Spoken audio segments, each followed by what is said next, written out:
ওয়ালাইকুম রহমতুল্লাহ।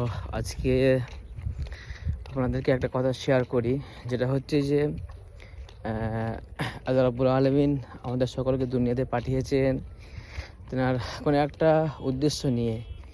তো যে উদ্দেশ্যটা হচ্ছে যে মানুষ দুনিয়াতে যাবে, তারা দুনিয়ার সব কিছু করবে, দুনিয়াতে চলার জন্য যা কিছু লাগে তারা সব কিছু করবে, কিন্তু তার সাথে সাথেই তেনার যে হুকুম সেগুলো পালন করবে। তো তেনার যে হুকুমটা আমরা দুনিয়াতে সবই করছি, কিন্তু তেনার যে হুকুমটা তিনি আমাদেরকে যে জন্য পাঠিয়েছেন দুনিয়াতে, তো সেই হুকুম থেকে আজকে আমরা বঞ্চিত হয়ে গেছি।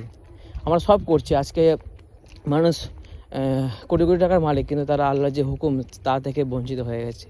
তো আমার এই কথা শেয়ার করার একটাই উদ্দেশ্য যে আমরা যারা গাফিলতির মধ্যে পড়ে গেছি তারা আমরা সকলেই ফিরে আসি আল্লাহর পথে। কারণ আল্লাহ রাব্বুল আলামিন হলেন এই দুনিয়ার বিশ্বজগতের মালিক। তেনার কাছে সমস্ত খাজানার ভান্ডার আছে, তিনি কুন ফায়াকুন বললেই সব হয়ে যায়। তো আপনারা সকলে আসেন, আল্লাহর পথে ফিরে আসেন, দেখবেন অনেক সুখ পাবেন, অনেক শান্তি পাবেন এবং মনের মধ্যে একটা শান্তি কাজ করবে।